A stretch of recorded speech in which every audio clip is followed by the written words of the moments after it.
Welcome back to the Sean S. Show. In today's episode, I'll be talking about the recent backlash anti-Trump Republicans have been facing in Congress and across the country, and the continued grasp of Donald Trump over the Republican Party 6 months after leaving office. I'll also be making a special announcement about the future of the show, so you won't want to miss it. We'll be talking about those stories and more today, July 30th, 2021. From Anchor by Spotify, this is the Sean S. Show, a podcast about the interesting and ever-changing world of American politics from the perspective of a 15-year-old. With me, your host, Ishan. And welcome back to the Sean S. Show. Before we get started, I'd like to make an important announcement about the future of this show. Producing this podcast has turned into becoming a personal passion project for me. I've enjoyed every moment of recording episodes about all kinds of topics and issues that are facing our country in one of the most important and unique times in our nation's history. The show has allowed me to tap into my passion for American politics and allows me to talk about topics that I otherwise can't in most normal discussions. Now that brings me to the phenomenal support that you, the listeners, have provided over this journey. I'm amazed to see how many people are actually interested in politics and listen to the podcast for information about what's really going on up in D.C., and people from all sides of the aisle show their interest. This has been a dream come true, and it's been so much fun. And all of these things, in fact, only make it harder to make this announcement. But anyway, it is with deep regret, but immense gratitude, that I'm announcing the conclusion of this season of the Sean S. Show. I never planned on creating a podcast over a long period of time. I mean, it was a thought that had been in the back of my head for months, but the actual planning and creation of the show was a fast process. And because of that, I guess I wasn't able to understand or grasp the effort that needs to be put into a production like this. Everything I was doing was just really happening at that moment without much thought going towards what was ahead. So after a little thinking, I did decide that it made most sense for me to conclude this season. Now, I won't be leaving today. This is not the season finale. Let me get that out there. I'll announce more in the days to come, and I'll be issuing official statements on my social medias and my website, so you can go read them there whenever they do come out. Now, once again, this is not the season finale. That'll be announced on a later date, but the Sean S. Show will be taking a break. More details to come. Now, with that out of the way, let's get into today's episode. So today's episode, I guess, is kind of piggybacks off of last week's episode, where I'm talking about the backlash that people like Representatives Liz Cheney and Adam Kinzinger are facing for opposing Trump as Republicans. So last Friday's episode was about the January 6th Commission and the partisan politics that has been playing throughout Washington. In that, I kind of talked about Representative Liz Cheney, who at the time was the only confirmed Republican on the commission. But I never really got in depth about her story and Kinzinger's story and the stories of so many outcast Republicans ever since the departure of Donald Trump from the White House this past January. Now, in order to talk about this topic specifically, it's important to make one key declaration. And if you're a frequent listener of the show, then you know what I'm about to say.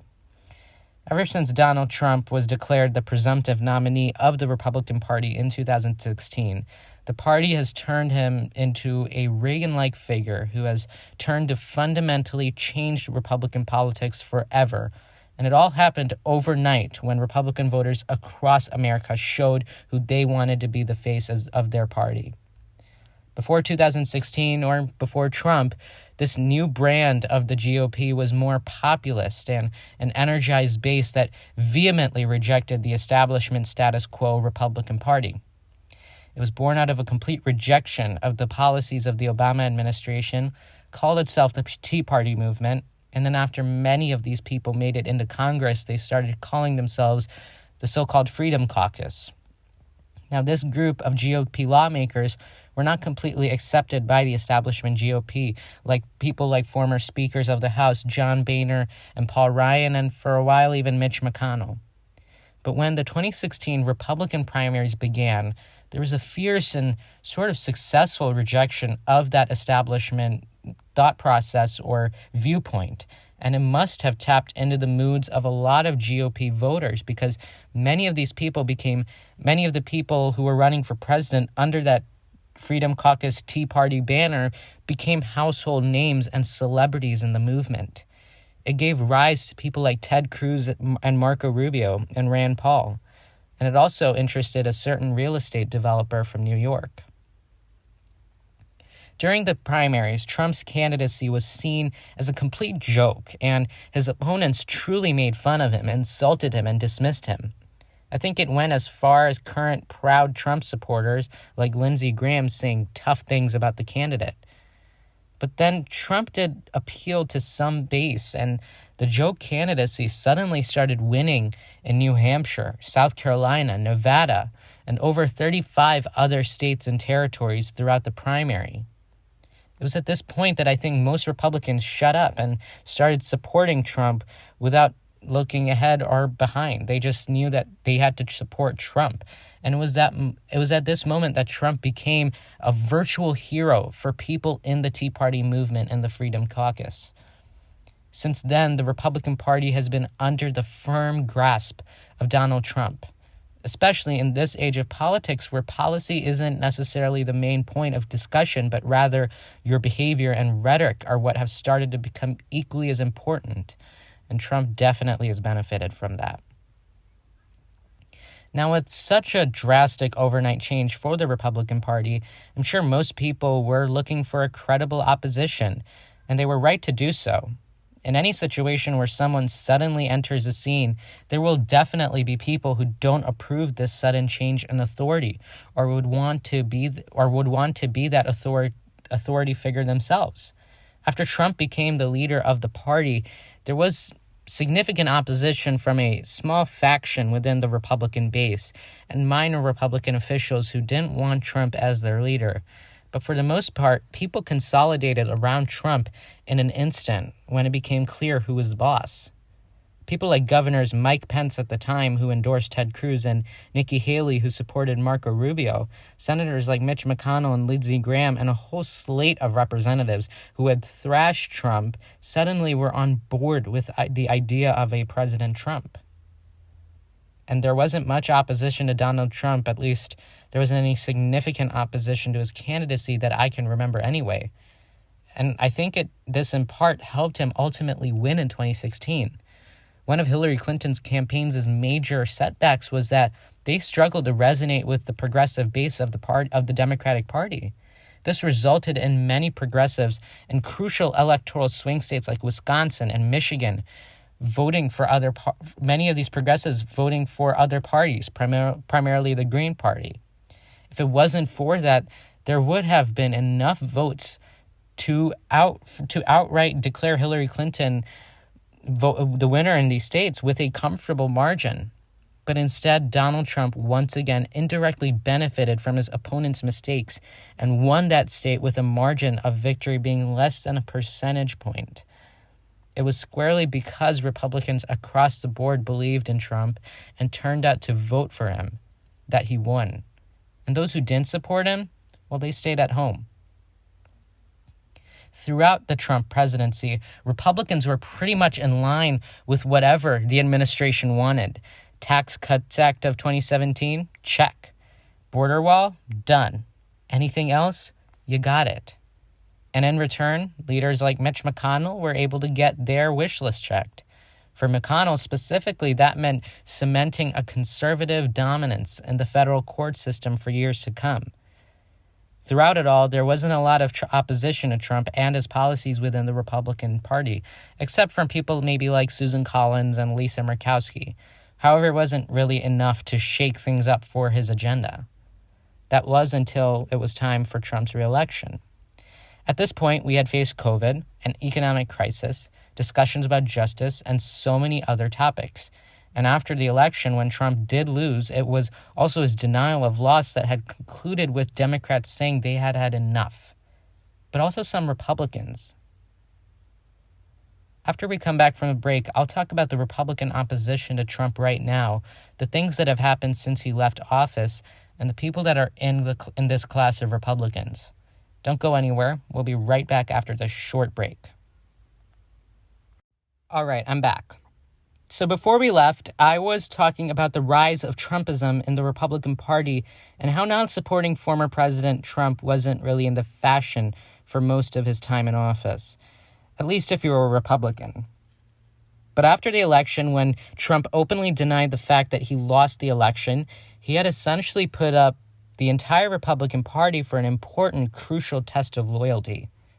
At the time, if you were a Republican, you either had to accept the fact that Trump lost, or you had to go to the opposite end and embrace Donald Trump's claim that he was somehow the victim of a rigged election. And it was a real test for some Republicans. Like, they had to make a really big choice.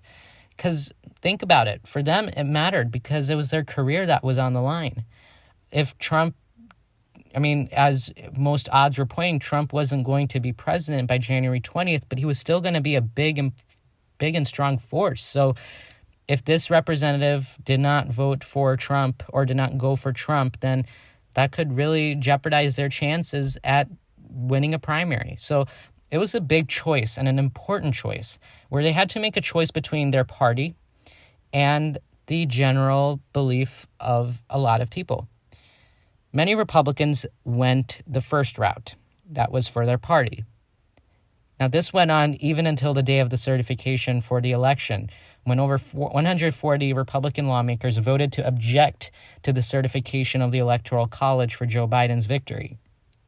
This was and has been a thing that's been going on for a while now. After January 6th, a serious number of Republicans decided to look the other way and reconsider their choices. At this point, more and more Republicans were coming out in opposition to the former president for some of his actions. And while they weren't removing him from the mainstream Republican Party, many anti-Trump Republicans used this as a great time to free themselves of Trumpism in their careers and in their party. Now, freeing themselves of Trumpism doesn't necessarily mean escaping policy positions, but rather the rhetoric and some of the more unusual behaviors of the Trump administration that they somehow felt like they had to go along with. Take Representative Liz Cheney from Wyoming. She is the daughter of former Vice President Dick Cheney, probably one of the most hardcore conservative Republicans of our time. Cheney hails from Wyoming, which is deep red Trump country, and she won the state as their lone representative with 69% of the vote. She is not somebody that votes against Trump on policy. According to 538, Cheney voted with Trump, with Trump's agenda nearly 93% of the time. So when it comes to policy, she is not against Donald Trump. When she, of all people, then came out to condemn Trump for the events of January 6th and his claims about the election in general, it became clear that the Republican opposition to Trump had some momentum going for it, and now was the chance to escape. Not to mention that Cheney was the number 3 House Republican at the time, so that gave some serious power to the anti-Trump Republican movement. When impeachment time came along, 17 Republicans, 10 in the House, including Cheney, and 7 senators voted against Trump, making it the most bipartisan impeachment in American history. These Republicans, in my view, were trying to put Trump in the rearview mirror and return to the old pre-Trump era of politics. Many of these Republicans, like Richard Burr and Pat Toomey, announced that they would be retiring not after but before the vote, so they didn't really need to worry about anything else because they're leaving now. They're leaving on their own terms, and however they vote, they feel is right. It won't impact their chances at a re-election campaign. Other Republicans who aren't retiring, like Representative Liz Cheney and Senator Lisa Murkowski, probably don't fare as well. Lisa Murkowski is the only senator of the 7 to vote in favor of convicting the former president, who's also up for re-election in 2022. people like her are going to have a hard time. I say a hard time because Trump was already actively trying to recruit someone to kick out Lisa Murkowski from the Senate. And following the election votes and impeachment, he's doubled down and endorsed Murkowski's primary challenger, Kelly Tshibaka, in the Republican primary for Senate. As for Cheney, Trump already showed his disapproval of her, and the Republican Party tried to act on it. In February, they held an inter-party no-confidence vote to remove Cheney from her number 3 leadership position as chair of the GOP conference after she voted to impeach Trump. That measure ultimately failed by a pretty comforting margin for Cheney. Then around springtime, the topic of the election and it being stolen suddenly came up again, and Cheney came out against Trump once more. This time her caucus had enough of it and tried to hold a no-confidence vote for a second time. Now, for a while there, Kevin McCarthy, the House Minority Leader, stayed quiet and didn't say much about the possibility of removing Cheney. But then after a hot mic moment on Fox and Friends one morning, he had to admit that he wasn't going to support his number 3. In a simple voice vote, in a cafeteria, we're not sure the exact location. Based on what I remember, I think it was a cafeteria. Cheney was ousted from her number 3 leadership spot in the Republican Party by the House GOP conference. And suddenly she became a Republican outcast. She knew it was coming. The night before she was removed from her leadership position, instead of trying to make amends with Trump, who was emerging as the clear leader and boss of the party, Cheney came out in further condemnation of Donald Trump. Take a listen. Today, we face a threat America has never seen before. A former president who provoked a violent attack on this Capitol in an effort to steal the election has resumed his aggressive effort to convince Americans that the election was stolen from him. He risks inciting further violence. Millions of Americans have been misled by the former president. They have heard only his words, but not the truth, as he continues to undermine our democratic process, sowing seeds of doubt about whether democracy really works at all. And that was Representative Liz Cheney of the great state of Wyoming. After Cheney's removal, there was a clear consolidation of the Republican Party by Donald Trump. Cheney's removal, however, did not stop her from pursuing what she thought was right. She went after Donald Trump, and now it seems like she's going to do all that she can to separate herself from Trumpism in the GOP. As you know from last week's episode, the House voted to create a commission to investigate the Capitol riots, and only 2 Republicans, Liz Cheney and Adam Kinzinger, voted in favor of it. Now, we all know Liz Cheney, but Adam Kinzinger, to introduce him, is a Republican congressman from Illinois who was one of the first Republicans to reject Trump's claims about the election being stolen. These 2 now sit on that commission as the only Republicans to support something like a January 6th commission. Are they popular? Not in their own party. Just yesterday, members of the House aforementioned Freedom Caucus were urging their Republican leaders to remove these members from the conference. If you want to hear more about the specific January 6th commission, then go to last Friday's episode labeled The House January 6th Commission to hear more about it and the controversies surrounding it. Now, it should be pointed out that while Trump's grip stays strong, there are signs of it weakening, just by the slightest. In a recent special election in Texas, 2 Republicans were on the ballot following a primary and currently into a subsequent runoff. These 2 Republicans hailed from northern Texas, which is very much supportive of Trump, and were running in to represent a district that Trump won in 2016 and in 2020. So when the super coveted Trump endorsement went to Susan Wright, everyone thought that she had it in the bag.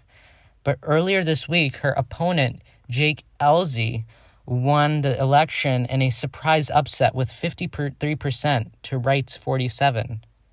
While I don't think Trump's endorsement was the reason that Ms. Wright lost, I do feel that his endorsement did not go far enough, or at least as far as intended.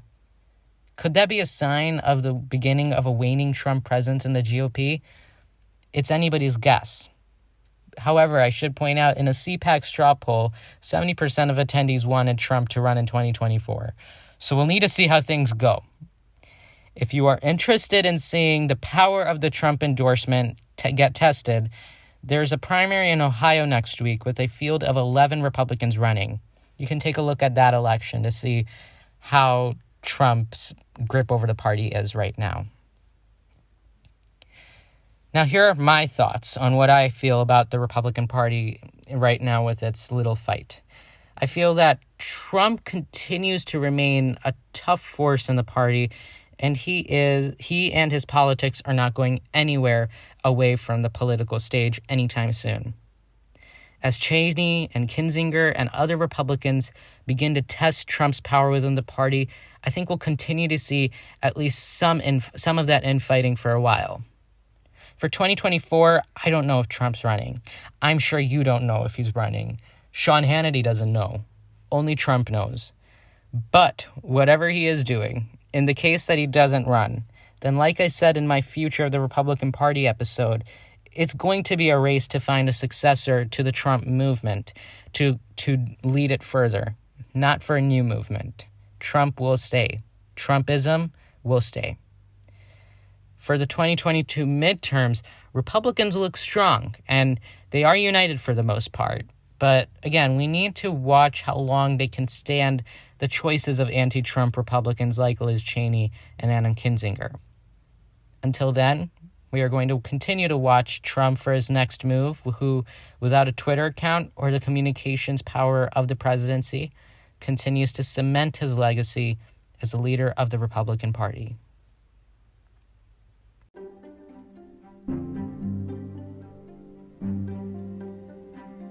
That does it for us today, guys. If you liked this episode and liked my analysis, then follow our Instagram and Twitter at The Sean S. Show for breaking news posts and updates about the show. Check out our new website, theshawnsshow.com, for all new episodes and the brand new political news blog. DM me on social media or email me if you have episode topic suggestions. And of course, share this episode and the others with your friends and family. Thank you so much for all your support, and I'll see you guys next week. Bye.